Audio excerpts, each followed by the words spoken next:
The stagecoach rattled into Redemption, Texas on a blistering afternoon in June of 1878, and Violet Morrison stepped down onto the dusty street with cerulean paint still staining her fingertips and a portfolio of canvases clutched against her chest like a shield. She was 22 years old, fresh from Philadelphia, and every person who caught sight of her, from the blacksmith wiping soot from his brow to the women peering through the general store window, knew instantly that she did not belong here. The town of Redemption sprawled across the flat Texas prairie like a collection of weathered bones, its buildings sun-bleached and tilting slightly against the relentless wind. Dust coated everything, turning the world into shades of brown and amber. Violet's traveling dress, once a respectable navy blue, had taken on the same dusty pallor during her 3-week journey westward. But her eyes remained bright, green as spring grass, and they swept across the town with an artist's careful assessment. She had come here because her Aunt Miriam had written letters describing the untamed beauty of the West, the endless skies and the raw magnificence of a land still being shaped by human hands. Aunt Miriam had been the only person in Violet's family who understood her need to paint, who had not dismissed her dreams as frivolous nonsense unbefitting a young woman of good breeding.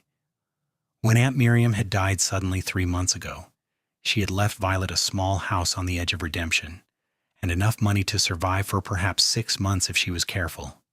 Philadelphia had grown suffocating. Her father expected her to marry Richard Thornton, a banker's son with soft hands and softer ambitions, a man who had looked at her paintings with polite incomprehension. Her mother had hidden Violet's canvases, claiming they were unseemly, too passionate, too revealing of an inner life that proper young ladies should not possess. So Violet had packed her paints, her brushes, her dreams, and she had fled westward toward a town she had never seen, toward a future undefined. The stagecoach driver handed down her trunk with a grunt. "Miss Morrison? Your aunt's place is down that way past the livery stable. Can't miss it. Only house out that direction with a garden."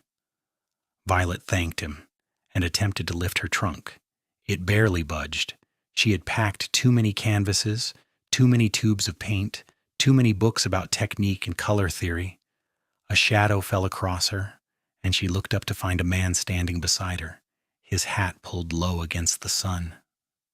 "Need help with that?" His voice was low, rough as sandpaper, but not unkind. Violet straightened. Prepared to politely decline, she had learned early that accepting help from strange men often came with expectations, but the words died on her lips when she truly looked at him. He was tall, lean, in the way of men who spent their lives in the saddle, with sun-bronzed skin and dark hair that curled slightly at his collar. But it was his eyes that caught her, gray as storm clouds, holding an unexpected gentleness that contradicted the hardness of his weathered features. He appeared to be perhaps 26 or 27, with the kind of face that would have been interesting to paint, all sharp angles and shadows. "I can manage," Violet said. But even as she spoke, he was already lifting her trunk with an ease that made her feel foolish for struggling. "Did not say you could not manage," he replied, the corner of his mouth twitching slightly. "Just offering to make it easier. I'm heading past the old Fletcher place anyway. That where you're going?" "My Aunt Miriam's house, yes, though I suppose it's mine now." Something shifted in his expression. "You are Miriam's niece?" "She spoke of you. Said you were an artist back east." "She wrote about me?" Violet felt a warmth bloom in her chest. Even here, even after death, Aunt Miriam had claimed her, had been proud of her. "Often." He adjusted the trunk on his shoulder and started walking, clearly expecting her to follow. "Name's Cole Brennan. I run cattle on the land adjacent to your property. Your aunt and I were friendly. She was a good woman, and she is missed here." Violet hurried to keep pace with his long strides, her portfolio still pressed against her chest. "Did you know her well?" "Well enough. She bought beef from me, and I fixed her fence when winter storms tore it down. She made the best apple pie I ever tasted, and was not afraid to speak her mind, which some folks in town did not appreciate." Cole glanced at her sideways. "She said you painted things that made people uncomfortable." "I paint what I see," Violet said defensively. I paint truth. Truth makes most people uncomfortable. They walked in silence for a moment, passing the livery stable where horses stamped and whickered in their stalls. The smell of hay and manure mixed with the ever-present dust. Violet's mind was already working, cataloging colors and textures, imagining how she might capture the quality of light in this harsh landscape. "What brings you to Redemption, Miss Morrison, besides inheriting a house?" "My dreams," Violet said simply. They did not fit in Philadelphia anymore. Cole stopped walking and turned to look at her fully for the first time. His gray eyes searched her face with an intensity that made her breath catch. Dreams have a way of changing shape when they meet reality. What kind of dreams are we talking about? "I want to paint the West as it truly is, not the romantic nonsense that appears in magazines back east, all noble savages and heroic cowboys.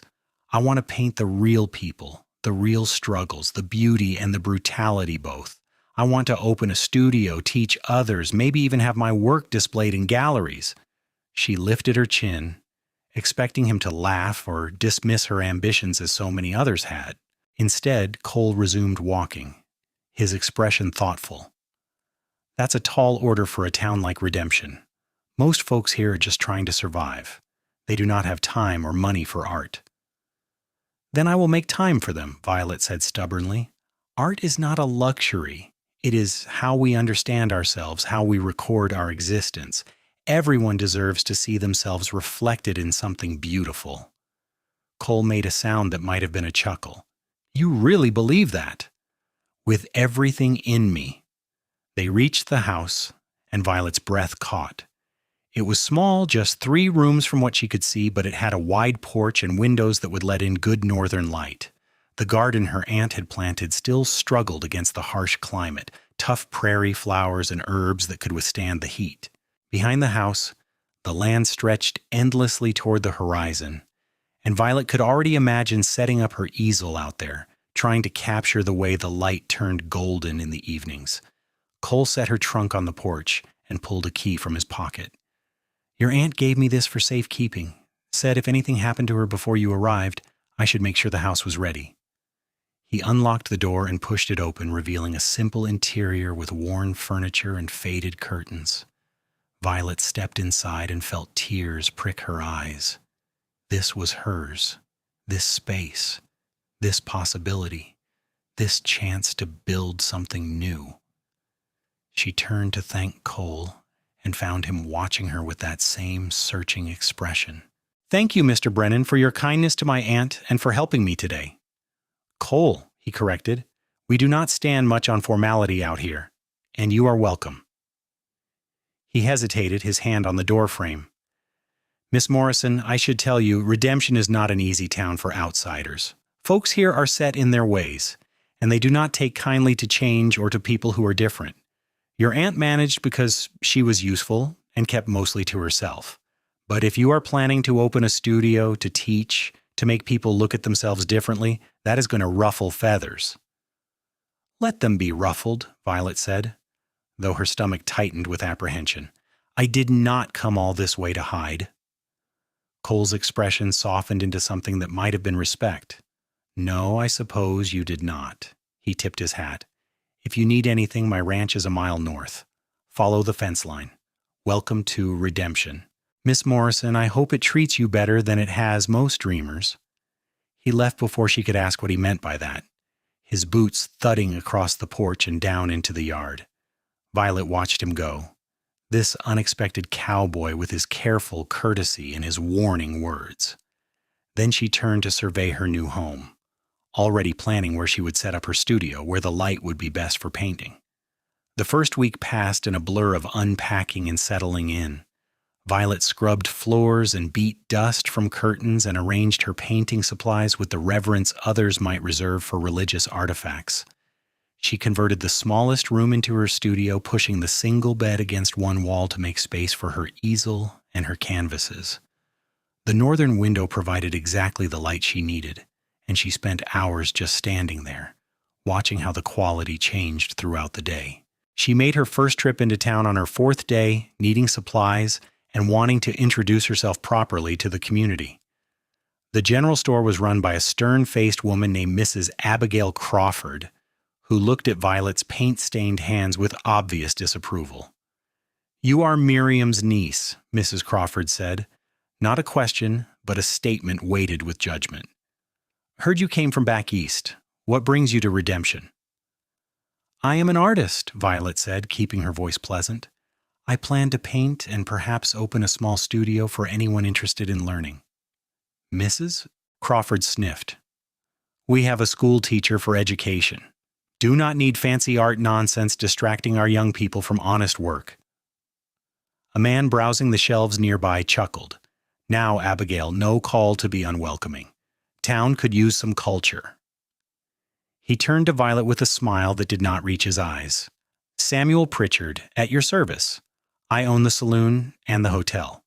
If you are looking to display your work, I would be happy to hang some paintings in the saloon. Give the cowboy something pretty to look at besides the whiskey bottles." "That is kind of you," Violet said carefully, sensing that kindness was not his primary motivation. Samuel Pritchard was perhaps 40, well-dressed for Redemption in a brocade vest and clean trousers, with slicked-back hair and the smooth manner of a man who made his living from other people's vices. "I will keep that in mind as I get settled." "You do that," Pritchard said. "Pretty young woman like yourself all alone out at the Fletcher place. You be sure to let me know if you need anything. Anything at all." There was something in his tone that made Violet's skin prickle, but she maintained her polite smile, purchased her supplies from the disapproving Mrs. Crawford, and escaped back into the sunlight. As she walked toward home, packages balanced in her arms, she noticed people watching her from doorways and windows. Some gazes were merely curious, but others held suspicion or worse. She was so focused on not dropping her purchases that she nearly collided with Cole Brennan as he emerged from the blacksmith shop. He caught her elbow, steadying her, and Violet felt an unexpected jolt at the contact. "Careful," he said. "You all right?" "Yes, just clumsy." Violet adjusted her grip on the packages. "Thank you." Cole's eyes swept over her face, and she had the sense that he saw more than she wanted to reveal: the tight line of her mouth, the tension in her shoulders. "Town giving you trouble already?" "No more than expected." Violet attempted a smile. "Though I'm beginning to understand what you meant about dreams meeting reality." "Give them time," Cole said. "Folks here are suspicious of newcomers, but they warm up eventually. Mostly." He took several of her packages without asking, the same way he had lifted her trunk that first day. "I will walk you home. I need to check on your fence anyway, make sure it survived the winds last night." They walked together through the dusty streets, and Violet found herself grateful for his solid presence beside her. Cole did not fill the silence with empty chatter, which she appreciated. Instead, he pointed out landmarks: the church where Reverend Thompson preached hellfire every Sunday, the schoolhouse where Miss Emily Carter taught 24 children of varying ages, the doctor's office run by old Doc Harrington, who was more veterinarian than physician, but the only medical help for 100 miles. "Why do they call it Redemption?" Violet asked as they left the town behind. "The town, I mean." Cole was quiet for a long moment. "Original founder was a preacher who came out here after the war, the Mexican War, not the recent unpleasantness. He believed this land could redeem men who had done dark things, give them a chance to start over. Most of the first settlers were running from something: the law, their pasts themselves. The name stuck, even though the preacher died in a cholera outbreak within 2 years." "Are you running from something?" The question slipped out before Violet could stop it, too personal for their brief acquaintance. But Cole did not seem offended. "Everyone out here is running from something, or towards something, sometimes both at once." He glanced at her. "Your aunt said you were running from a marriage." Violet felt her cheeks heat. "She told you that?" "Miriam and I talked about a lot of things during her last months. She was sick, longer than she let on to you, I think. She wanted to make sure someone would look after you when you arrived." Cole's voice softened. "She worried you would not know how hard it is out here, how lonely." I am not afraid of loneliness, Violet said, though in truth, the vast emptiness of the prairie sometimes felt like it might swallow her whole. And I certainly do not need looking after. No, Cole agreed. I do not imagine you do. But accepting help is not the same as being helpless. That is something you will need to learn if you want to survive here. They reached her house, and Cole set the packages on the porch. He walked the fence line as promised, testing posts and tightening wire where needed. Violet watched him work, her fingers itching for a paintbrush. He moved with an economy of motion that spoke of years of practice, and there was something compelling about the way he inhabited his body, completely present in each task. "Cole?" she called out, and he looked up. "Would you sit for me? As a subject for a painting?" He stared at her as if she had asked him to dance naked through the town square. "Why would you want to paint me?" "Because you have an interesting face, good bones, compelling shadows, and because you represent something essential about this place. You belong here in a way I do not yet." Violet clasped her hands together, aware she was being too eager but unable to help herself. "I would pay you for your time." "I do not need your money," Cole said, a hint of offense in his tone. "Then do it as a favor, please. I need to practice painting Western subjects, and you are the first person here who has shown me any real kindness." Cole removed his hat and ran a hand through his hair, clearly uncomfortable. "I do not have time to sit still while you paint. Ranch does not run itself." "Then let me come to your ranch. I can paint you while you work, capture you in motion. That would actually be better, more authentic." Violet could feel her excitement building. "I want to show what cowboys really look like, not the ridiculous romantic figures from dime novels. I want truth." Something in Cole's expression shifted, a crack appearing in his careful reserve. "You really see the world differently, do not you? Is that a yes?" He settled his hat back on his head, shaking his head slightly as if baffled by his own decision. "I suppose it is, but I warn you, ranch work is dirty and dull. Nothing romantic about mucking out stalls and mending fences." "Perfect," Violet said, grinning. "When can I start?" "Dawn tomorrow, if you're serious. And be prepared to get those hands even more paint-stained. I will put you to work if you're going to be underfoot." Violet arrived at Cole's ranch the next morning just as the sun was painting the eastern sky in shades of rose and gold. The ranch was modest, a sturdy house with a wide porch, a barn that had seen better days, corrals holding perhaps 20 horses, and cattle dotting the landscape in the distance. A brindle dog with intelligent eyes came bounding up to greet her, tail wagging. "That is Bear," Cole called from the barn. "He is friendly unless you threaten the stock.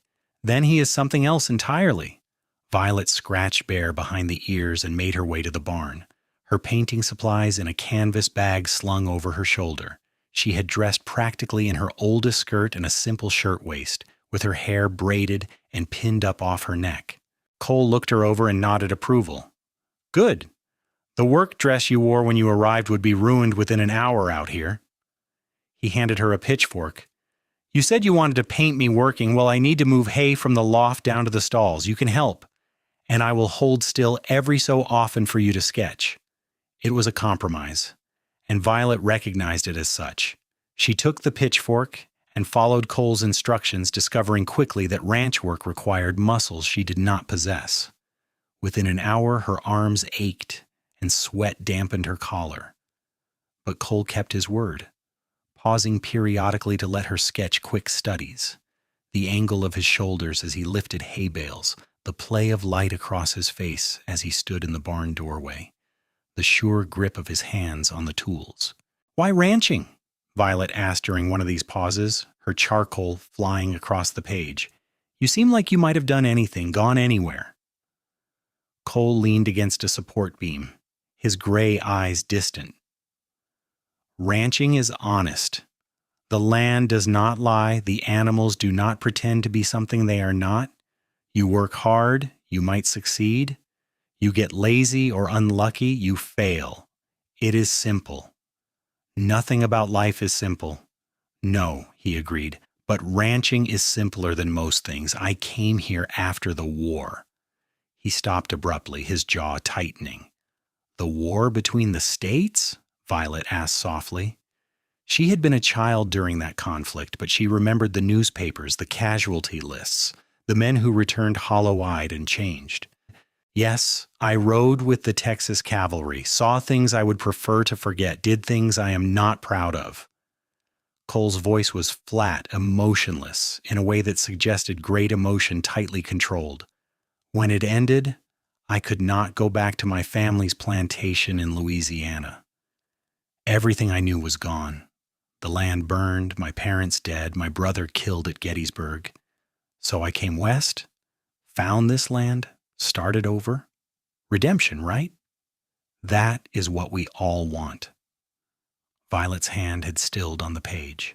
"Have you found it? Redemption?" Cole met her eyes, and for a moment, the careful walls he maintained seemed to thin. "I am working on it. Some days are better than others." They worked together through the morning, and Violet found herself enjoying the rhythm of it, the physical labor alternating with the creative focus of sketching. Cole was a patient teacher, showing her how to properly fork hay, how to approach the horses without startling them, how to read the sky for coming weather. And slowly, almost imperceptibly, he began to relax around her, his movements less guarded, his responses more open. Over the following weeks, a pattern emerged. Violet would arrive at dawn 3 or 4 times a week, help with morning chores in exchange for Cole's patience as her subject, and then return home to paint in her studio. The sketches began to accumulate, studies of hands and faces, of horses and cattle, of the interplay of light and shadow across the Texas landscape. And slowly a larger vision began to take shape in her mind, a series of paintings that would capture the truth of Western life. But painting required money for supplies, and Violet's inheritance was dwindling faster than she had anticipated. Everything in Texas cost more than it did back east: canvas, paint, even basic food supplies. She needed income, which meant she needed to sell paintings or offer lessons or find some other way to make her art financially viable. She approached Reverend Thompson first, offering to teach art classes at the church for a small fee. The Reverend, a gaunt man with burning eyes, had looked at her sample paintings and pronounced them worldly and inappropriate. "Art should glorify God," he said. "These paintings glorify the flesh, the earthly, the temporary. I cannot in good conscience allow such instruction in the Lord's house." Miss Emily Carter at the schoolhouse was more receptive, but ultimately unable to help. "I would love to include art instruction," the young teacher said wistfully. "But the school board barely approves funds for books and slates. They would never authorize money for paint and canvas. I am sorry." Violet tried approaching individual families, offering to paint portraits or teach private lessons, but the response was lukewarm at best. Most families in Redemption were struggling themselves, working small farms or serving the cattle ranches that were the lifeblood of the region. They had no money for luxuries, and that was how they viewed art: a luxury for rich Easterners, not a necessity for people trying to wrest a living from unforgiving land. After 2 months in Redemption, Violet's funds were critically low, and desperation was setting in. She was in town trying once more to convince Mrs. Crawford to display her paintings in the general store when Samuel Pritchard approached with his oily smile. "Miss Morrison, still trying to sell your art to folks who do not appreciate it?" He shook his head in mock sympathy. "I have a better offer for you. Display your paintings in my saloon. I will give you a percentage of any sales, plus I will pay you to be there 2 evenings a week to paint. Make it an entertainment, you see.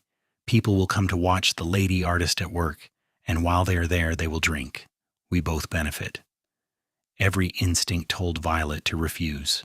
A respectable woman did not work in a saloon, did not put herself on display for men who had been drinking, but respectable women also did not starve, and she was alarmingly close to having to choose between paint and food.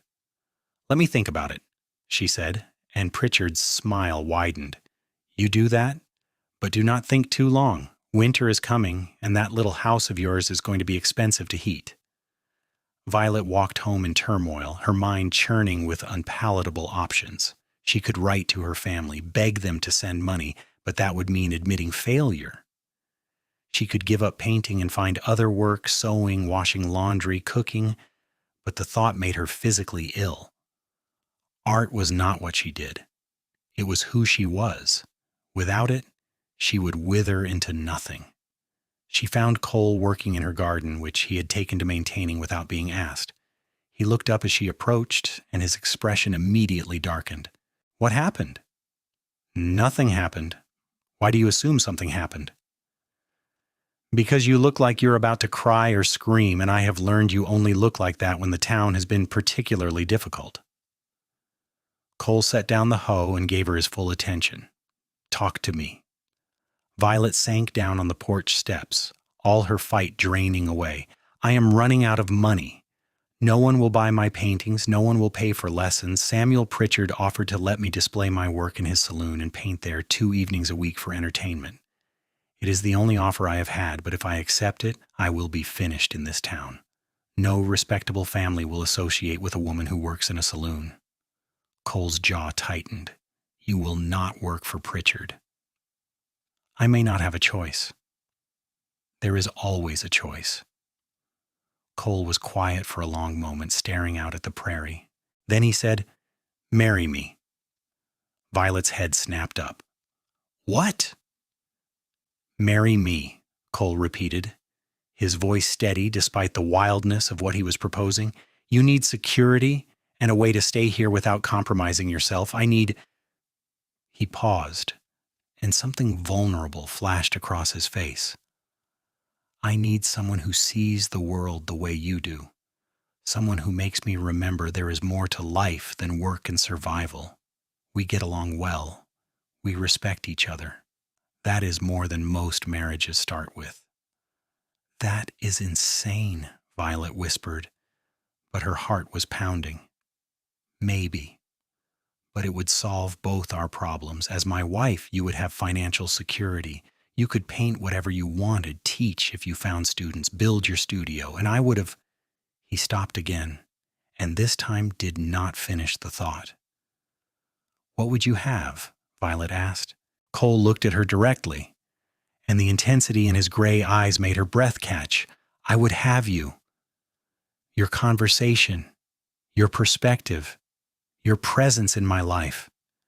These past weeks, helping you, watching you work, I have not felt this alive in years. I know it is selfish, and I know you deserve better than a proposal born of desperation, but I am offering anyway. Dream here, Violet. Dream with me. Let me help make your dreams possible." Violet's mind raced. This was madness. She barely knew him. Marriage was supposed to be about love, not practicality, but what was love, really? Was it the flutter she felt when Cole smiled, rare as that smile was? Was it the way his presence made her feel safe in this harsh land? Was it the fact that he saw her art not as foolishness, but as something essential? "I cannot ask you to sacrifice your life for my dreams," she said.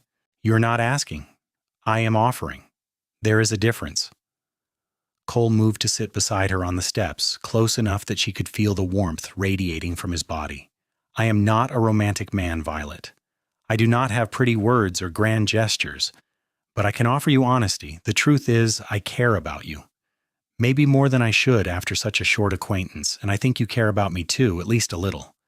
We could build something real on that foundation. People will talk.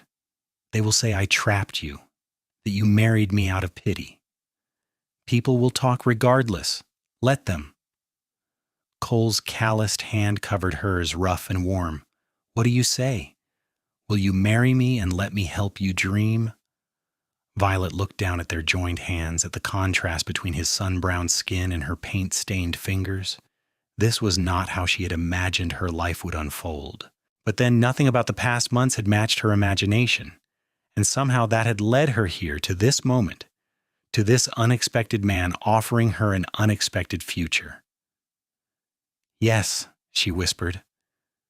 "Yes, I will marry you." Cole exhaled, and she realized he had genuinely been uncertain of her answer. He lifted her hand and pressed a brief, chaste kiss to her knuckles, their first real touch beyond practical assistance. "Thank you," he said quietly. "I will try to be worthy of this." They were married 3 days later in Reverend Thompson's church, with only Doc Harrington and Miss Emily Carter as witnesses. Violet wore her best dress, pale green with cream lace, and Cole wore a suit that looked uncomfortable on his rangy frame. The Reverend rushed through the ceremony with obvious disapproval, clearly viewing the hasty marriage as evidence of impropriety, but Violet barely heard the words. She was too focused on Cole's face, on the solemnity in his eyes as he repeated his vows, on the surprisingly gentle way he slid a simple gold band onto her finger. "You may kiss your bride," Reverend Thompson intoned, and Violet's stomach fluttered with nerves. Cole leaned down, his hands coming up to frame her face with unexpected tenderness. Their lips met in a soft, brief kiss that somehow felt more intimate than anything Violet had experienced in her previous, very sheltered life. When they pulled apart, Cole's eyes had darkened to charcoal, and his thumb brushed across her cheek in a gesture that made her shiver. "Wife," he said, testing the word. "Husband," Violet replied, and felt the strangeness and rightness of it simultaneously. They spent their wedding night at the ranch, in Cole's house that was now also Violet's home. Cole had moved her belongings over the previous day, converting a spare room into a studio with more northern light than her aunt's house had offered. He showed her this first before anything else, and Violet felt tears prick her eyes at the care he had taken. The easel positioned perfectly, her paints organized on shelves he had built, her canvases stacked neatly against the wall. "I thought you would want space dedicated just to your work," Cole said, watching her reaction anxiously. "If it is not right, we can change it." "It is perfect," Violet breathed. "Cole, this is... no one has ever..." She could not find words adequate to express what this meant, that he had prioritized her art, had made space for her dreams in his home. "I meant what I said," Cole told her. "Dream here. I want to see what you create." That night they navigated the awkwardness of sharing a bed for the first time. Cole was patient and gentle, asking permission before each touch, each kiss, each progression. He was not experienced in tenderness, Violet sensed, but he was trying, and his effort moved her more than polished seduction might have. When he finally made her his wife in full, Violet clung to his shoulders and marveled at the intimacy of it, at the way their bodies learned each other's rhythms, at the unexpected pleasure that built and crested and left her breathless. Afterward, Cole held her close, his hand tracing idle patterns on her shoulder. "Are you all right?" he asked quietly. "Yes," Violet said, and realized she meant it completely. "Yes, I am more than all right." Life at the ranch developed its own rhythm over the following weeks. Violet rose with Cole at dawn, sharing coffee and simple breakfast before he went out to work. She spent her mornings painting, completely absorbed in trying to capture the essence of this landscape and its people on canvas. The series she had envisioned was taking concrete shape: studies of Cole at work, portraits of Bear the dog, sweeping vistas of cattle against endless sky. In the afternoons, she often joined Cole outside, helping with tasks that did not require significant expertise. She learned to groom horses, to recognize which cattle looked healthy and which might need attention, to read the subtle signs of changing weather. Cole taught her with the same patience he had shown that first morning in the barn, and Violet found herself falling into easy partnership with him. The evenings were her favorite time. They would sit on the porch as the sun set, and Cole would tell her stories about the ranch, about the war, about his childhood in Louisiana. Violet shared her own history in turn, her stifling Philadelphia upbringing, her family's incomprehension of her artistic passion, the suffocating expectations that had driven her west. And slowly, story by story, they built something deeper than their practical arrangement. Do you regret it? Cole asked one evening about a month into their marriage. Marrying me instead of finding your own way? Violet looked at him, at this man who had become so essential to her daily existence, and shook her head. No. Do you regret taking on a wife who brings nothing but paint-stained hands and impossible dreams? Cole's answer was to pull her close and kiss her, and kissing led to more, and later, tangled in sheets with Cole's heartbeat steady beneath her ear, Violet thought that perhaps this was what love felt like. Not fireworks and grand passion, but steady affection and growing intimacy and the comfort of being truly seen by another person. The town, predictably, had opinions about their hasty marriage. Mrs. Crawford sniffed and implied impropriety. Samuel Pritchard's eyes went cold when he learned Violet was no longer available to work in his saloon, but there were unexpected allies, too. Doc Harrington stopped by the ranch with a basket of medical supplies and gruff congratulations. Miss Emily Carter visited and shyly asked if Violet might give her private art lessons in exchange for help with mending and sewing. I always wanted to learn to paint, Emily confessed, her thin face lighting with hope, but there was never opportunity or money for such things. Then we will teach each other, Violet said warmly. You help me become more domestic. I will help you become more artistic. Emily became Violet's first student and her first real friend in redemption. The young teacher came to the ranch twice a week, and Violet discovered she loved teaching, loved watching someone else's eyes light up as they mixed colors or successfully captured a shape on canvas. Emily had talent too, a delicate touch, perfect for detailed work. Through Emily, other women began to show tentative interest. A rancher's wife named Sarah came with her teenage daughter Hannah, both eager to learn something beyond the endless drudgery of frontier housework. Then came Ruth, a widow who had always dreamed of painting flowers, and her sister Margaret, who wanted to paint landscapes. Within 2 months of her marriage, Violet had half a dozen regular students, all women who came to the ranch seeking beauty and creative expression in lives that offered precious little of either. Cole watched this development with something like wonder. You are building what you wanted, he said one evening, standing in the doorway of Violet's studio where 4 easels now stood ready for her students, a place for people to make art, to dream. It is small, Violet said, though pride warmed her chest. Not a real studio in town, not a proper school, but yes, it is a start. Starts matter. Cole crossed to her and wrapped his arms around her waist from behind, resting his chin on her shoulder. This casual affection had developed between them, natural as breathing, and Violet leaned back against his solid warmth. I am proud of you. Your aunt would be proud too. The mention of Aunt Miriam made Violet's throat tight. I wish she could have seen this. I wish she could have known you, known we would find each other. I think she knew, Cole said quietly. I think that is why she told me about you in the first place. She was a canny woman, your aunt. She planned for you to be cared for. Violet turned in his arms to face him. Did she ask you to propose? Is that why? She could not finish the question, suddenly afraid of the answer, but Cole shook his head firmly. No. She asked me to look after you, make sure you were safe. The marriage was my idea entirely, and not just for practical reasons. His gray eyes held hers. I am falling in love with you, Violet. I thought you should know that. Violet's breath caught. They had not spoken of love before, had carefully kept their arrangement on practical footing. But hearing the words now, seeing the vulnerability in Cole's face, Violet felt something unlock in her chest. I love you too, she whispered. I think I have for weeks now, but I was afraid to say it, afraid it would change things. It does change things, Iis, Cole said, and kissed her softly. It makes them real. It makes them matter. That winter was harsh, with howling winds and temperatures that dropped below freezing for days at a time.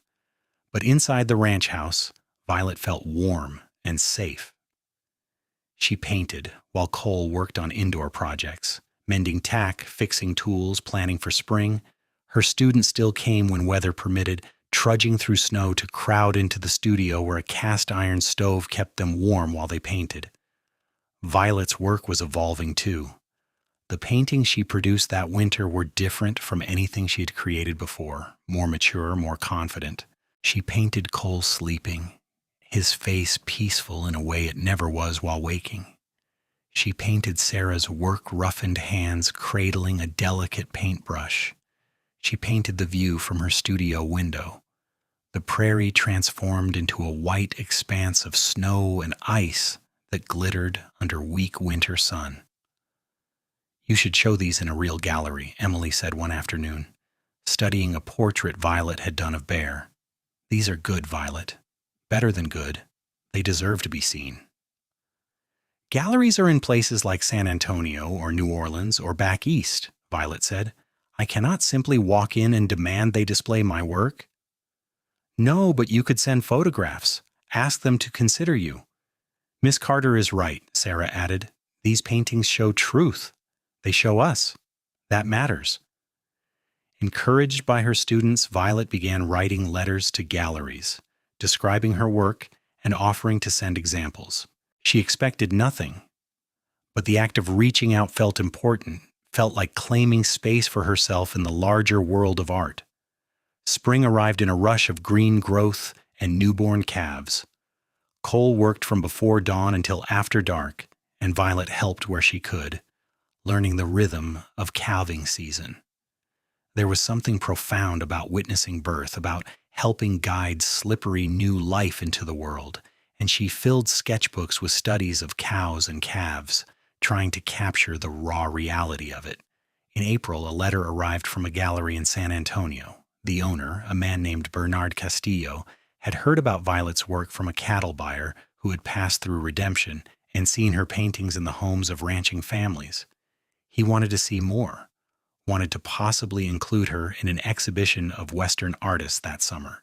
Violet read the letter 3 times, not quite believing it, before running out to find Cole in the barn. Look at this," she cried, waving the letter. "A real gallery wants to see my work. They might exhibit me." Cole caught her around the waist, laughing at her excitement. "Of course they do. You are brilliant. I am not surprised in the least." He kissed her soundly. "What do you need to make this happen?" "I need to send him paintings, at least a dozen for him to choose from. And I should go to San Antonio when the exhibition opens, be there to speak about my work." Violet's excitement dimmed slightly. "But I cannot afford the travel, and I do not want to leave you for that long." "Then I will come with you," Cole said simply. "I can spare a week or 2 in summer. We'll make a trip of it, show San Antonio what a real West Texas artist looks like." Over the next months, Violet threw herself into preparing for the exhibition. She created new paintings specifically for San Antonio, works that showcased the diversity of her vision. Portraits of her students, landscapes of the prairie, detailed studies of ranch life. Cole posed for a series of paintings showing different aspects of cowboy work, and these became some of her strongest pieces. She painted him mending a fence at sunset, silhouetted against a sky-streaked orange and purple. She painted him on horseback, working cattle, his body and the horses moving as one. She painted his hands, scarred, calloused, capable, holding a rope, a hammer, her own hand. In June, Emily helped her carefully pack the paintings for transport. Cole had built special crates to protect them during the journey. The night before they were set to leave, Violet lay awake, nervous energy thrumming through her. "What if they do not like my work?" she whispered into the darkness. "What if I have built all this up in my mind, but the reality is that I'm just a mediocre artist with unrealistic dreams?" Cole rolled to face her, propping himself up on one elbow. In the moonlight filtering through the window, his face was all shadows and angles. "Then we will come home, and you will keep painting because you love it, not because strangers in a gallery approve. But that will not happen, Violet. You are gifted. Anyone with eyes can see that." "You are biased," she said, but smiled. "Completely," Cole agreed, "but also right." San Antonio was larger and more sophisticated than Redemption, a real city with paved streets and brick buildings and people everywhere. Violet stared out the stagecoach window as they rolled into town, overwhelmed by the noise and bustle after months of prairie silence. The Castillo Gallery was in a beautiful Spanish-style building near the plaza. Bernard Castillo himself greeted them, a distinguished gentleman in his 50s with silver hair and keen dark eyes. He examined Violet's paintings with careful attention, silent for so long that she began to panic. Finally, he spoke. "These are extraordinary, Mrs. Brennan. Raw and honest in a way that most Western art is not. You show the reality of this life, not the romanticized version." He turned to her with a smile. "I would like to feature you prominently in the exhibition. 6 of these paintings, and I believe we can find buyers for all of them." Violet's knees went weak. Cole's hand at her back steadied her. "All of them?" she managed. "At least. You have real talent, and there is a growing market for authentic Western art. People are tired of the fantasy, they want truth. You provide that?" Castillo named a price per painting that made Violet gasp. The exhibition opened 2 weeks later, and Violet stood in the gallery surrounded by her work, her heart pounding with a mixture of terror and exhilaration. Cole stood beside her in his best suit, looking uncomfortable but steadfastly supportive. When the doors opened and people began to file in, Violet gripped his hand tightly. The response exceeded her wildest hopes.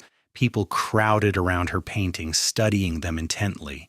A wealthy rancher's wife bought the portrait of Sarah's hands immediately. A banker purchased 2 of the landscapes.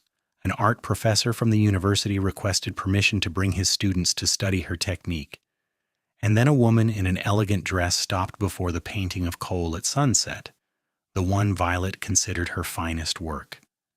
She stared at it for a long time before turning to find Violet in the crowd. "You painted this?" the woman asked. "Yes, ma'am." "It is remarkable. The emotion in it, the love, you can feel it radiating from the canvas. And the technical skill is exceptional. You have perfectly captured that particular quality of Texas light." The woman extended her hand. "I am Margaret Hartwell. My husband and I collect Western art. We would like to purchase this painting and potentially commission others. Would you be interested?" Violet's head spun. Commission work? Real collectors interested in her art? This was beyond anything she had imagined. "Yes," she said. "Yes, I would be very interested." By the time the exhibition closed, all 6 paintings had sold. Violet had 3 commissions, and Bernard Castillo wanted to represent her work permanently. She and Cole returned to Redemption with more money than she had ever possessed and a contract that would provide steady income from her art. "You did it," Cole said on the journey home. "You dreamed, and you made it real." "We did it," Violet corrected. "None of this would have happened without you, your support, your faith in me, your willingness to let me be who I am." She leaned against his shoulder. "You told me to dream here, and you helped make those dreams possible." "That is what love does," Cole said simply. "It makes space for the other person to become who they are meant to be." Back at the ranch, life continued but transformed by possibility. Violet's students multiplied as word spread about her success. Women came from neighboring towns, willing to travel hours for instruction. Violet began to dream bigger. What if she could establish a real school, a place dedicated to teaching art to anyone who wanted to learn, regardless of their means? She approached Cole with the idea one evening as they sat on the porch watching sunset paint the sky in shades of amber and rose. "What would you think about building an addition to the house? A proper studio space with room for more students? I could offer regular classes, maybe even provide supplies for those who cannot afford their own." Cole was quiet for a moment, considering. "That would take money and time. Are you sure you want to take this on?" "I am sure. Teaching brings me as much joy as creating my own work. And I keep thinking about all the women like me who are told their dreams do not matter, who are denied the chance to express themselves creatively. I want to change that, even if only in a small way." Violet turned to face him. But I cannot do it without your support. This is your home too. I need to know you are willing to have it become even more of a gathering place, to have your privacy disrupted by my students. Cole's answer was to kiss her, slow and deep. When he pulled back, his gray eyes were warm. Let's build your school. Let's make this ranch a place where people come to learn to see the world the way you do. They broke ground on the new studio in the fall, hiring workers from town to help with construction. The building would be separate from the main house, large enough to accommodate a dozen students at once, with floor-to-ceiling windows for perfect light and a large fireplace for winter warmth. As the walls went up, Violet split her time between supervising construction, painting to fulfill her commissions, and teaching her current students. It was exhausting but exhilarating. She fell into bed each night bone-tired and completely satisfied, and Cole would hold her and tell her she was magnificent. The studio was completed in December, just before the worst of winter set in. Violet hosted a small celebration to mark the opening, inviting all her students and their families. Even some of the townspeople who had been skeptical of her came out of curiosity. Mrs. Crawford from the general store walked through the space with a critical eye, but eventually allowed that it was quite impressive for what it is. More importantly, women and girls from all over the region began to come for instruction. Violet kept her prices low and offered free classes to those who could not pay. Cole's ranch provided their basic income, supplemented by Violet's painting sales, and she was determined that lack of money would not prevent anyone from learning. One of her students was a 15-year-old Mexican girl named Rosa, whose family worked on a neighboring ranch. Rosa had extraordinary natural talent, and Violet spent extra hours with her, teaching advanced techniques and encouraging her to pursue art seriously. But Rosa's father was opposed, viewing art as a waste of time for a girl who should be helping her mother with household work. Violet visited the family one afternoon, bringing examples of Rosa's work. "Your daughter has a rare gift," she told Rosa's parents. "With training, she could support herself as an artist, could make a real living from her talent. Please let me continue to teach her." Rosa's father, a proud man named Miguel, looked at the paintings and then at Violet. "And what kind of life is that for a woman, painting pictures? Who will marry a girl with such strange ambitions?" "Someone who recognizes her worth," Violet said firmly. "Someone who wants her to shine rather than dim her light to make himself feel larger. Sir, I know it is not my place to interfere with your family, but I am asking you not to waste Rosa's potential. Give her this chance." Miguel was silent for a long time. Finally, he said, "My daughter may continue her lessons, but she must also fulfill her responsibilities at home. The art cannot come before family." "It does not have to," Violet assured him. "Art enriches family, enriches life. You will see." Rosa blossomed under Violet's instruction, and watching the girl's confidence grow was as satisfying as any of Violet's own artistic successes. Other students progressed too, some discovering hidden talents, others simply finding joy in creative expression. The studio became a gathering place, a sanctuary where women could step outside their prescribed roles and explore possibilities. Cole observed all of this with quiet pride. He had taken to sitting in on classes occasionally, ostensibly to help with heavy lifting or practical needs, but actually because he enjoyed watching Violet teach. "You light up when you are working with them," he told her one evening. "You become even more beautiful, if that is possible." "Flatterer," Violet said, but pleasure warmed her. "Truth-teller," Cole corrected. He pulled her into his lap as they sat before the fire. "I have been thinking about something, about children." Violet's breath caught. They had not discussed children beyond vague acknowledgement that they might want them someday. "What about children?" "I would like to have them with you. Not immediately, not if you're not ready, but someday. A son or daughter who inherits your artistic vision and your fierce heart." Cole's hand rested on her stomach, his touch gentle. "What do you think?" Violet covered his hand with her own, imagining the future he described, a child with Cole's gray eyes and her stubborn determination, growing up in this house filled with art and love and possibility. "I think that sounds wonderful. Not immediately, as you said, but someday, soon." That spring, as the prairie exploded with wildflowers and new life, Violet realized her monthly courses had not arrived. She waited another week, then another, before allowing herself to hope. When she finally told Cole her suspicion, he lifted her clear off her feet and spun her around, both of them laughing. "We're going to have a baby," he said wonderingly. "We are going to be parents." Pregnancy agreed with Violet. She had expected to feel limited by it, but instead she felt creatively energized. She painted her changing body, finding beauty in the growing curve of her belly. She painted other pregnant women, Sarah's daughter Hannah, who was expecting her first child, a young ranch wife named Catherine. She created a series exploring motherhood and creativity, and Bernard Castillo sold the entire collection to a museum in Houston. Cole became even more protective, trying to prevent her from doing anything strenuous. But Violet refused to be coddled. She taught classes until a week before her due date, painted until the morning she went into labor.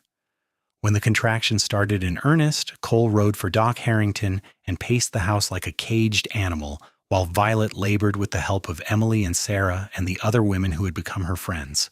Their son was born just after dawn, arriving with a lusty cry that announced his displeasure at being thrust into the world. Cole held him with shaking hands, tears streaming down his weathered face as he stared at the tiny, perfect human they had created. "What should we call him?" Violet asked, exhausted and euphoric.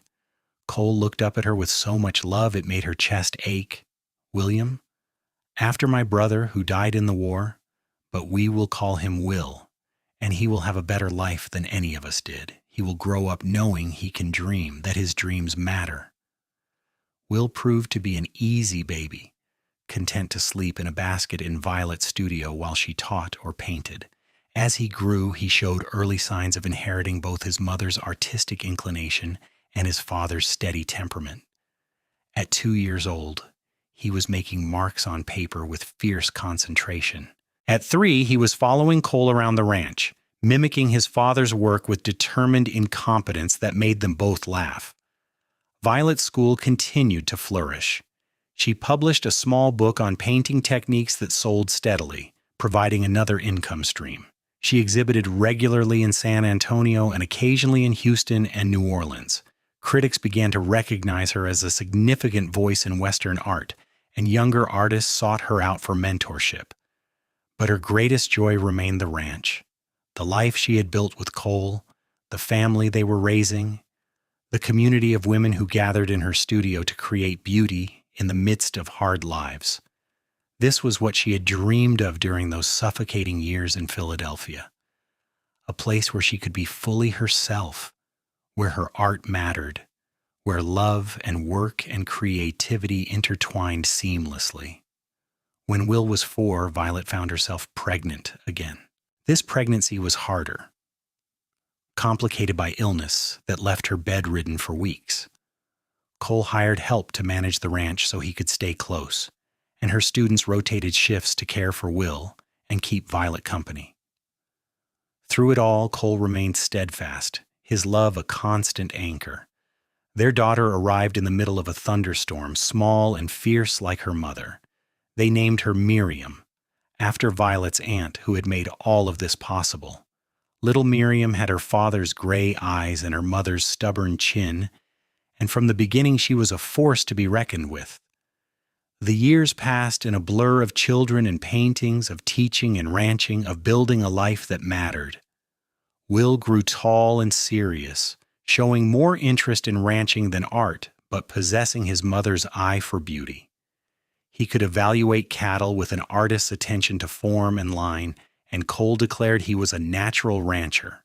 Miriam was wild and creative, painting on any surface she could reach, telling elaborate stories, challenging authority at every turn. When Will was 8 and Miriam was 4, they had one more child. A surprise, another boy they named Samuel but called Sam. He was the easiest of their children, happy and affectionate, content to be wherever his family was. He showed equal interest in art and ranching, mediating between his siblings' different temperaments with natural diplomatic skill. Rosa, Violet's talented student, had gone on to study art in Mexico City and was making a name for herself as a painter. She wrote to Violet regularly, crediting her teacher with changing the trajectory of her life. Other students had similar stories, women who had discovered confidence through art, who had found ways to make their dreams viable in a world that discouraged female ambition. On their 10th wedding anniversary, Cole took Violet back to San Antonio. They stayed in a fine hotel and attended an exhibition of her work at the Castillo Gallery, a retrospective showcasing a decade of paintings. Standing in the gallery surrounded by images of her life, Cole and the children, the ranch, her students, the endless Texas sky, Violet felt overwhelmed by gratitude. Happy? Cole asked, his arm around her waist. Beyond measure, Violet said. When I stepped off that stagecoach 10 years ago, I was so afraid. I had no idea if my dreams were possible, if I could survive in this place, but you told me to dream here, and you helped me build something real. We built it together, Cole said. Your vision, my support, our combined stubbornness. He turned her to face him, his gray eyes holding all the tenderness he had slowly learned to express. I love you, Violet Brennan. You made my life worth living. You gave me redemption in a way I never expected. You gave me the same, Violet said. You saw me when no one else did. You made space for all of me, the art, the dreams, the impossible ambitions. You never asked me to be smaller or quieter or more conventional. That is the greatest gift anyone ever gave me.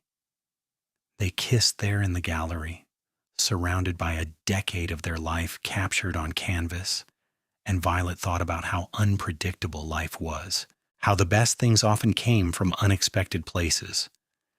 She had arrived in redemption with nothing but paint-stained hands and dreams too big for any town. But Cole had looked at her and said, "Dream here." And together, they had built a life more beautiful than anything she could have painted. The ranch became a landmark of sorts, known throughout Texas as a place where women could learn to paint, where art was valued alongside more traditional frontier skills. Violet's fame grew, but she never left Redemption permanently, never abandoned the community that had eventually accepted her. She taught and painted and raised her children, and she loved Cole with a depth that only increased with time. Cole's ranch prospered under his careful stewardship, growing from a modest operation to one of the more successful spreads in the region. But he always maintained that his greatest achievement was not the cattle or the land, but the family he had built with Violet, the life they had created together.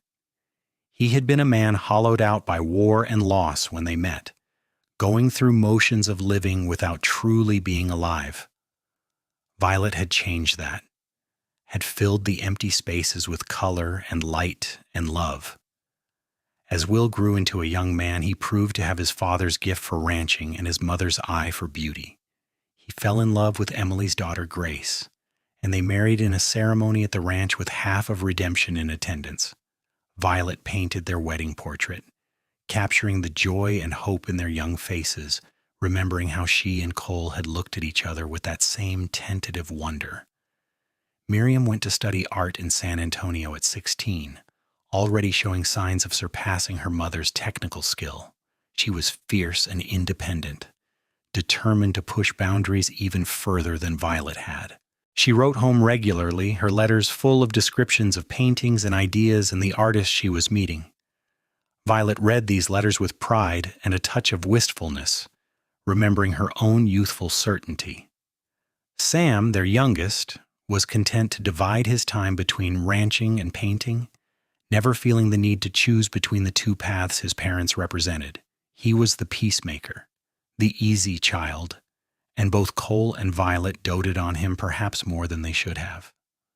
On their 20th anniversary, the whole family gathered at the ranch, Will and Grace with their 2 children, Miriam home from San Antonio with portfolio full of new paintings, Sam now a strapping young man of 16. They celebrated with a feast and dancing and stories that stretched late into the night.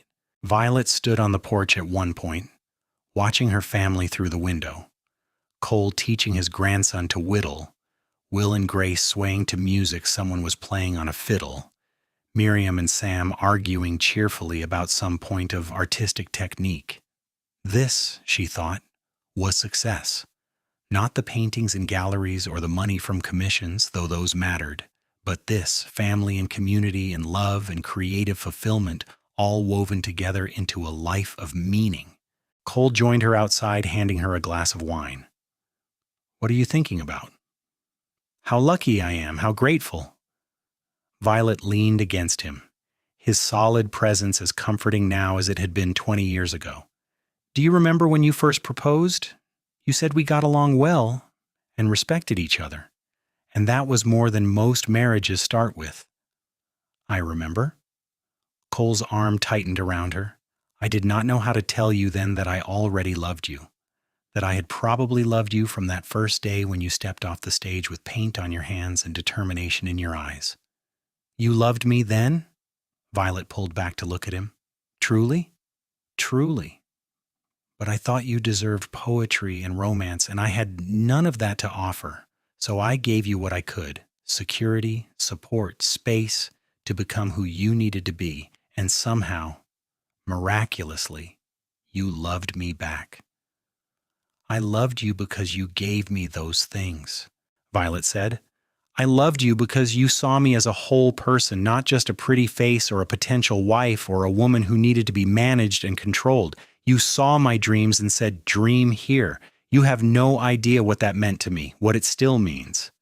They stood together in comfortable silence, watching the stars appear one by one in the darkening sky. Inside, their family laughed and celebrated, secure in the knowledge that they were loved and valued for exactly who they were. This was Cole and Violet's legacy, not just the ranch or the paintings or the school, but the example they set of a partnership built on mutual respect and support, of two people who helped each other become more than they could have been alone. Years continued to pass, bringing changes and challenges. Doc Harrington died, and a younger doctor took his place. Reverend Thompson retired, and a more progressive minister arrived who actually appreciated Violet's art. Mrs. Crawford finally admitted that perhaps art was not entirely frivolous, especially after her own granddaughter became one of Violet's students. Samuel Pritchard, the saloon owner who had once tried to hire Violet for entertainment, faced financial ruin and left town in disgrace. Violet felt no satisfaction in his downfall, only gratitude that she had avoided entanglement with him. Cole, when he heard about Pritchard's departure, simply held her closer and said, "Everything worked out as it should have." Violet continued to paint, her style evolving and maturing with age. Her later work showed deeper complexity, exploring themes of aging and legacy and the passage of time. Critics called her one of the most important Western artists of her generation, and museums competed to acquire her paintings. But she still taught weekly classes in the studio, still welcomed women who arrived with dreams and doubts in equal measure. Cole remained her greatest support and her favorite subject. She painted him at every age, young and vital in their early years, mature and weathered in middle age, distinguished and silver-haired as they grew older. The series of Cole paintings became her most famous work, a visual chronicle of a life lived fully, of a man who had found redemption through love. When Violet was 50, a prestigious art school in San Francisco offered her a teaching position. The salary was substantial, the prestige undeniable. But Violet declined without hesitation. Her life was in redemption, at the ranch, with Cole and their children and grandchildren, with the students who needed her. Fame and money meant nothing compared to the life she had built. "Do you ever regret it?" Cole asked after she sent her refusal. "Do you ever wonder what might have been if you had chosen differently, gone to the city, pursued a different path?" Violet looked at him. Her husband of 30 years, the father of her children, the man who had made all her dreams possible, and shook her head. "Never. Not once. You told me to dream here, and here is where my dreams came true. Why would I want anything different?" Cole kissed her then, and it was as sweet and stirring as their first kiss had been 3 decades earlier. age had not diminished their passion, had only deepened the connection between them. They knew each other's bodies as well as they knew their own, knew how to give and receive pleasure, knew that physical intimacy was an expression of the love that suffused every aspect of their lives. Will took over management of the ranch as Cole aged, though Cole remained actively involved, unable to fully relinquish the work that had defined him for so long.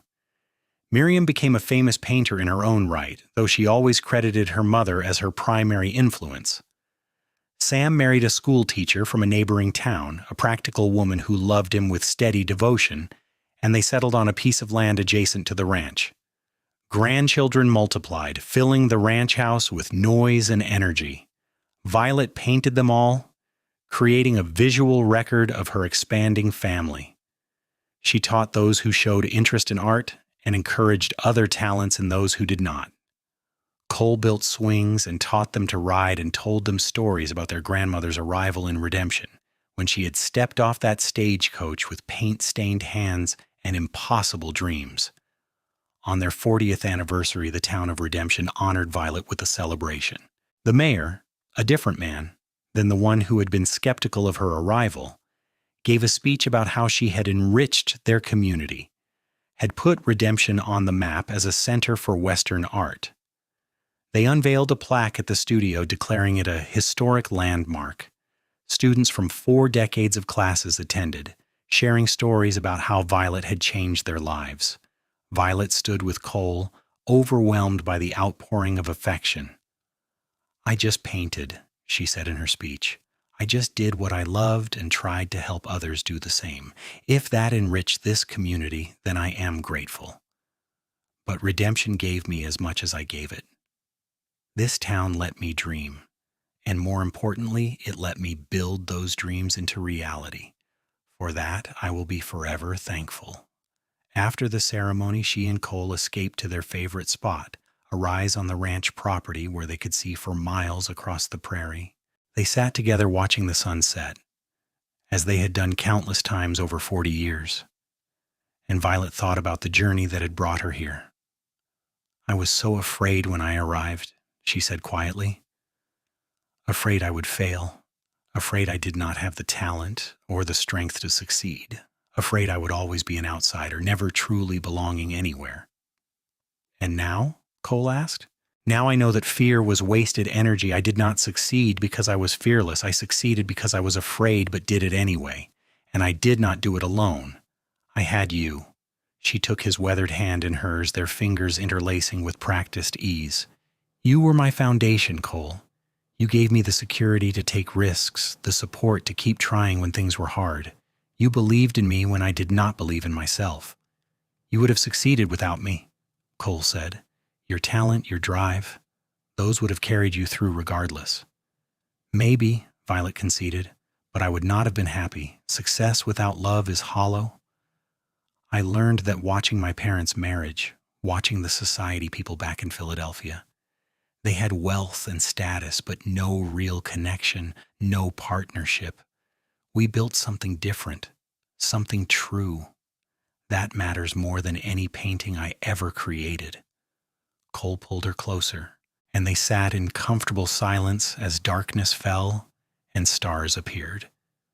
They were older now, their bodies showing the wear of hard-lived lives, but the connection between them remained strong.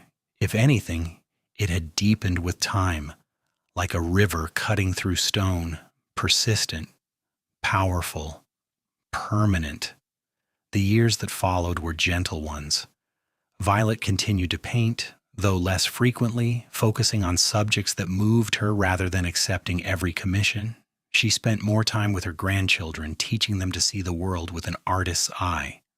Cole finally fully retired, handing the ranch over to Will, though he still rode out most mornings to check on things. They traveled some, making trips to San Francisco and New York where Violet's work was exhibited, but they always returned home to Redemption, to the ranch where they had built their life.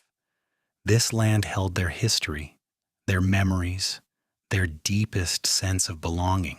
When Violet was 62, she fell ill with pneumonia during a harsh winter.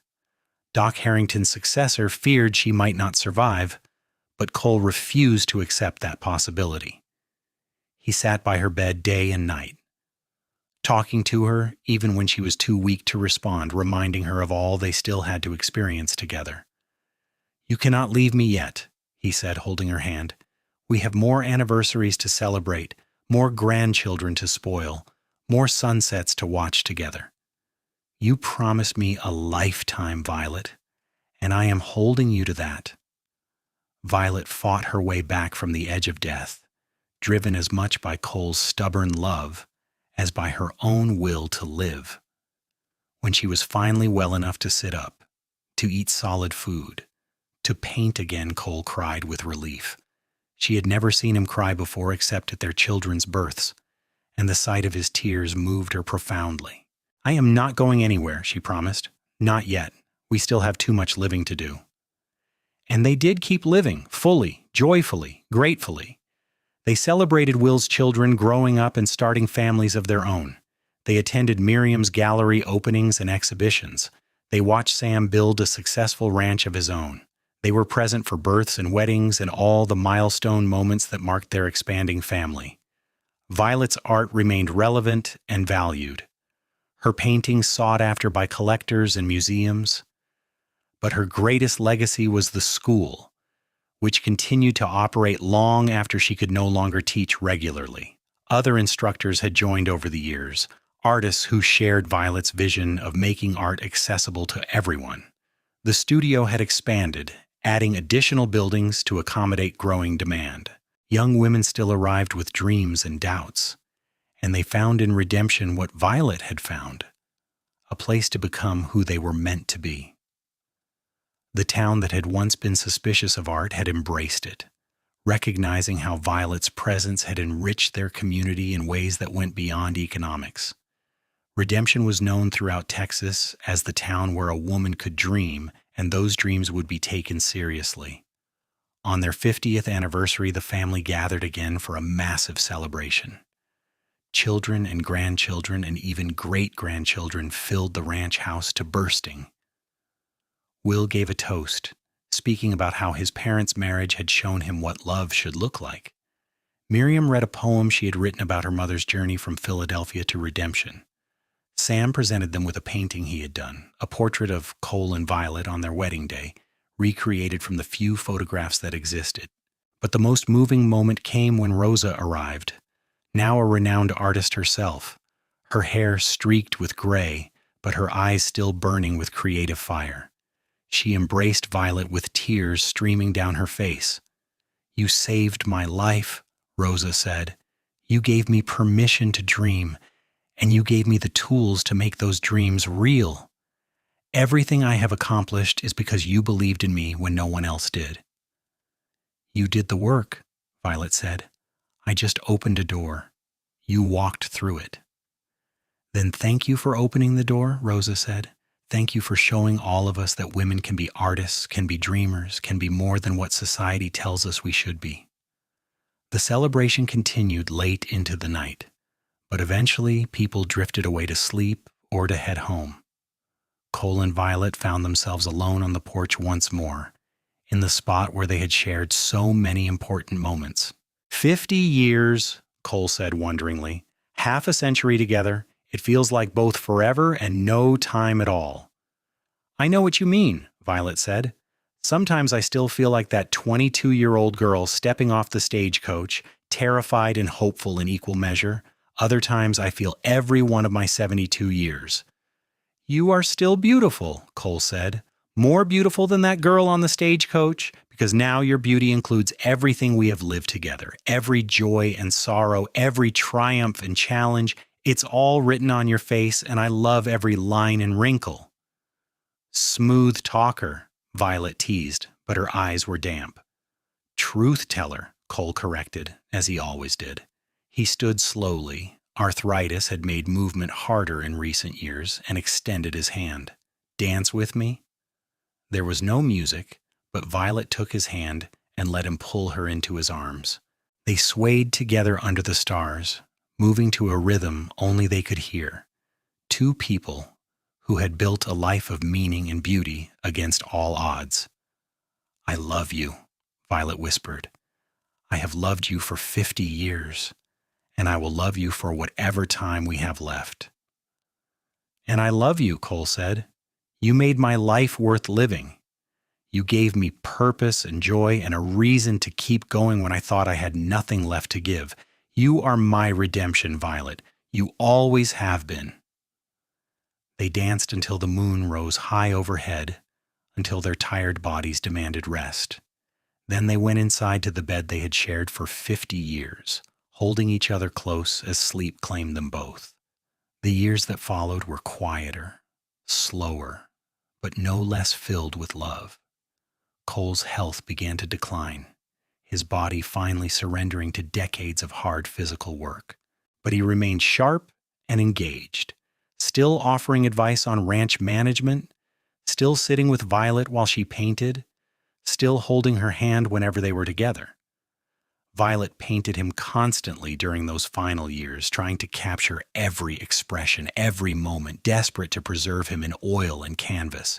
She knew he was leaving her, knew that even the deepest love could not hold back time's inevitable advance, but she could record him, could create a visual legacy that would outlast them both. Cole died peacefully in his sleep 3 weeks after their 53rd anniversary, with Violet beside him. She woke to find him still and silent, and for a moment the pain was so intense she thought it might kill her too. But then she heard footsteps, Will, coming to check on them, and she knew she had to be strong. Her family still needed her. Her students still needed her.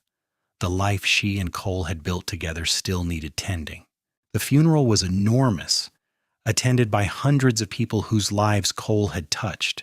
Ranchers whose cattle he had bought or sold, students Violet had taught who remembered Cole's quiet support, children and grandchildren and great-grandchildren who had known his steady love.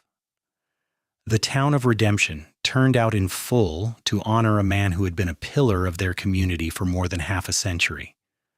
Violet stood by his grave and spoke about a young cowboy who had helped a frightened artist carry her trunk, who had seen her dreams and said, "Dream here," who had spent 53 years making space for her to become everything she was capable of being.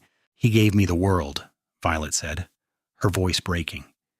He gave me himself, his home, his love, his faith. He asked for nothing in return except that I be fully, authentically myself. That is the greatest gift one person can give another, and I am grateful for every moment we had together. In the months after Cole's death, Violet struggled to find equilibrium. The ranch felt empty without his presence, the bed too large, the silence oppressive.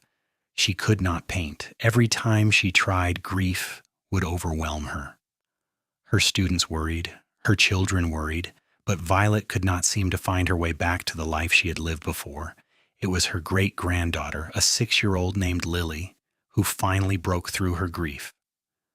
Lily arrived one afternoon with a set of watercolors and paper, climbed into Violet's lap, and announced she wanted to learn to paint. "Why?" Violet asked, the first word she had spoken in days beyond necessary pleasantries. "Because Mama says you're the best painter in the whole world, and I want to be just like you when I grow up," Lily said matter-of-factly. "Will you teach me?" And just like that, Violet found her reason to continue. She began teaching Lily, which led to teaching other students again, which led to painting again. She created a new series. Paintings of Cole from memory, paintings that captured not just his physical presence, but his essence, his spirit, the love that had defined their marriage. These paintings were her finest work, critics said. They showed maturity and depth that transcended technical skill. They were love made visible, grief transformed into beauty. Museums competed to acquire them, but Violet kept most for herself and her family, visual reminders of the man who had made everything possible. She lived another 5 years after Cole's death, years filled with family and teaching and painting. She saw more great-grandchildren born, saw Miriam become a grandmother herself, saw Will become a patriarch of the ranching community. She watched the studio continue to thrive, teaching new generations of artists, fulfilling the dream she had carried from Philadelphia so many decades ago. Violet died quietly at age 80, surrounded by her family, in the bed she had shared with Cole for more than 50 years. Her last words were, "Tell him I am coming. Tell him I am ready to dream with him again." They buried her beside Cole on the ranch under the huge oak tree where they had watched countless sunsets together. The headstone read simply, Violet Morrison Brennan, artist and teacher, 1856 to 1936. She arrived with paint-stained hands and dreams too big for the town. The cowboy said, "Dream here." And together they built a life more beautiful than any canvas. The ranch continued under Will's stewardship, then his sons, remaining in the family for generations. The studio became a permanent institution, eventually gaining nonprofit status and funding to provide free art education to anyone who wanted it. Violet's paintings hang in museums throughout the country, but her true legacy lives in the thousands of students she taught, in the community of artists she inspired, in the example she set of a woman who refused to compromise her dreams even when the world told her those dreams were impossible. And in quiet moments when the light slants just right across the prairie, longtime residents of Redemption swear they can see two figures on the ridge, a woman with paint-stained hands and a cowboy who loved her, still watching sunsets together, still dreaming side by side, their love as endless as the Texas sky.